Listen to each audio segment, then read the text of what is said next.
News, सच जरूरी है। रेड्डी ने अपने हिंदी संदेश में कहा है, उपराष्ट्रपति चुनाव 2-3 दिन में होने वाले हैं और मैं आप सभी से अनुरोध करता हूं कि सोच समझकर वोट करें, अपनी पार्टी के हित में नहीं बल्कि देश के हित में काम करें। मुझे पूरा विश्वास है कि आप जो भी फैसला लेंगे वही मेरे आपके हित में नहीं बल्कि देश के हित में होगा।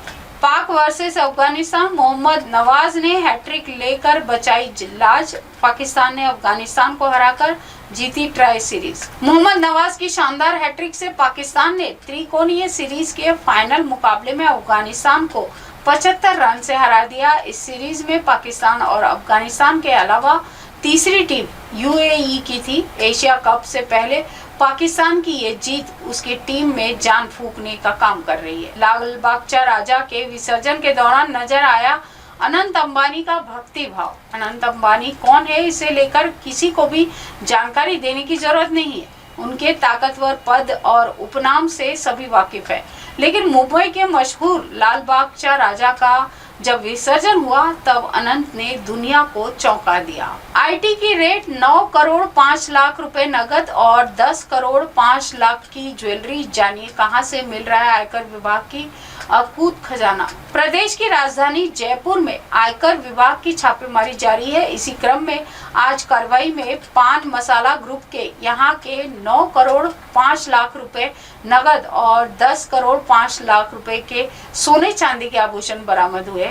इस जांच में 1250 करोड़ रुपए के लेन देन का खुलासा भी हुआ है। हरियाणा में मारुति की 300 नई कारें डूबी। भारी बारिश के चलते स्टॉक यार्ड में भरा पानी। पूरे देश में मानसून की भारी आफत बनी हुई है। आम आदमियों से लेकर कारोबारियों तक बारिश सभी के लिए बदहाली लेकर आई है। हरियाणा में मारुति के स्टॉक यार्ड में डरावना नजारा देखने को मिला। यहां खड़ी 300 नई कारें पानी में समा गई।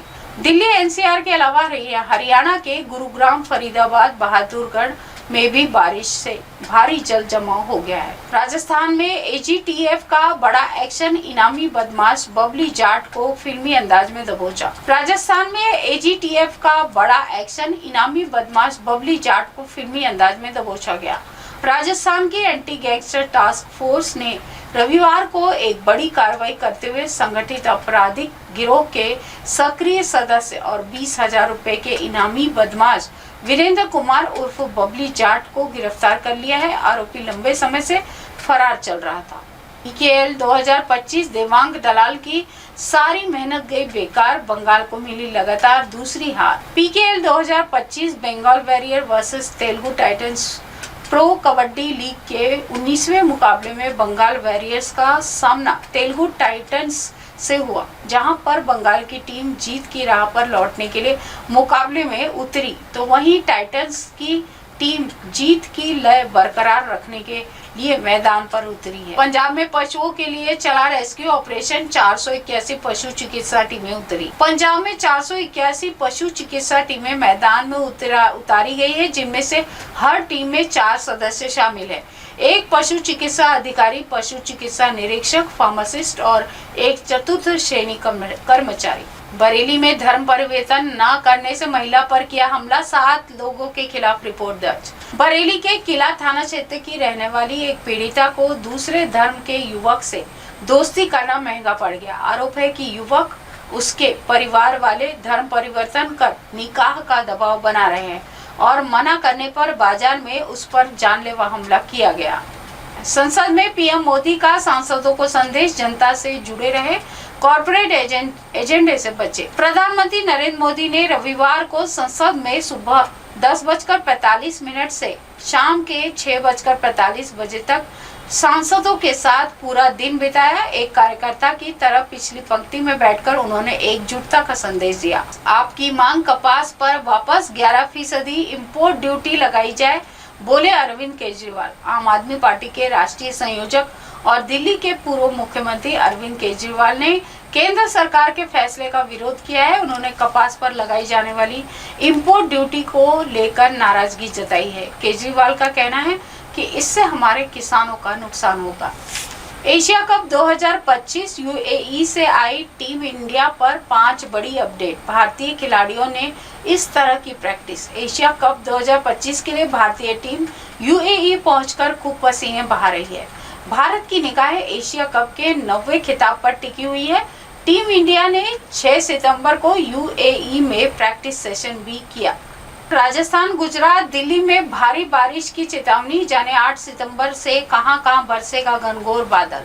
उत्तर भारत में बारिश की रफ्तार थोड़ी धीमी पड़ गई है, जिससे पंजाब और हिमाचल प्रदेश सहित कई राज्यों में बारिश और बाढ़ से परेशान लोगों को राहत मिली है। अभी भी इन राज्यों के कई इलाकों में बाढ़ के कारण विस्थापित हुए हजारों लोग राहत शिविरों में रह गए हैं। महादेव के भक्तों के लिए रेलवे का खास पैकेज। 7 ज्योतिर्लिंग के दर्शन कराएगी भारत गौरव ट्रेन। महादेव के भक्तों के लिए भारतीय रेलवे खास स्कीम लेकर आया है। इसके जरिए नवंबर के महीने में भक्त बेहद कम पैसों में 7 ज्योतिर्लिंग के दर्शन कर सकेंगे। भारतीय रेलवे खानपान और पर्यटन निगम के इस पैकेज की शुरुआती कीमत सिर्फ 24,100 रुपए है। मराठा आरक्षण पर बीजेपी और शिवसेना में श्रेय लेने की होड़। किस तरह नैरेटिव सेट करने में जुटे हैं नेता। मराठा आरक्षण के मुद्दे को लेकर अब सत्तारूढ़ महायुति के प्रमुख घटक दल शिवसेना और बीजेपी के बीच श्रेय लेने की होड़ मची हुई है। सरकार की ओर से मराठा आरक्षण को लेकर किए गए ऐलान के बाद अब शिवसेना की ओर से लगातार यह प्रचार किया जाने लगा है कि एकनाथ शिंदे के प्रयासों की वजह से मराठा आंदोलन सफल हुआ। मौत के मुंह से धकेल सकती थी ये मस्ती। कार की सनरूफ का सावधानी से करें इस्तेमाल। आजकल कार या एसयूवी की सनरूफ का इस्तेमाल यात्रा के दौरान मस्ती के लिए किया जाता है। अक्सर बच्चे सनरूफ के सामने खड़े होकर सफर करते हैं, लेकिन गाड़ी की सनरूफ से बाहर निकलना कितना खतरनाक हो सकता है, इसकी एक तस्वीर बेंगलुरु में एक कार के डैश कैम पर कैद हो गई।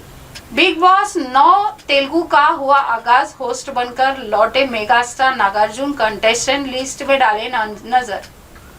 रिटेक करें फिर से। बिग बॉस 9 तेलुगु का हुआ आगाज। होस्ट बनकर लौटे मेगास्टार नागार्जुन कंटेस्टेंट लिस्ट पर डाले नजर। बिग बॉस हिंदी के बाद अब बिग बॉस तेलुगु ने भी दर्शकों के बीच दस्तक दे दी है। नागार्जुन द्वारा होस्ट किए जाने वाले शो का दर्शक बेसब्री से इंतजार कर रहे हैं, जो अब खत्म हो गया है। जी हाँ, बिग बॉस 9 तेलुगु की धमाकेदार शुरुआत हो गई है। तो चलिए इस पर नजर डालते हैं। शो के कंफर्म कंटेस्टेंट और थीम जानने के लिए आगे देखें। अभी और कितना महंगा होगा सोना? कीमतों में फिलहाल बड़ी गिरावट की उम्मीद कम। पिछले हफ्ते रिकॉर्ड ऊंचाई पर पहुंचने के बाद सोने की कीमतों में कुछ समय के लिए मुनाफा वसूली देखने को मिल सकती है, जिससे कीमतों में मामूली गिरावट भी देखी जा सकती है।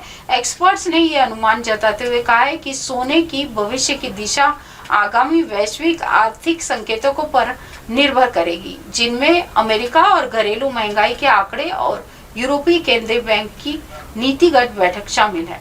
तो इसी के साथ देश और दुनिया की तमाम खबरों के साथ बने रहे, क्योंकि यहाँ खबरों का सिलसिला कभी नहीं थमता। देखते रहें MNS न्यूज लाइव। नमस्कार। हाय हेलो नमस्कार, मैं हूँ पंकज विष्णु और आप देख रहे हैं MNS न्यूज। देखिए साईं बाबा की आरती लाइव शिरडी से हर रोज सुबह सिर्फ MNS न्यूज पर। आप देख रहे हैं MNS न्यूज, सच जरूरी।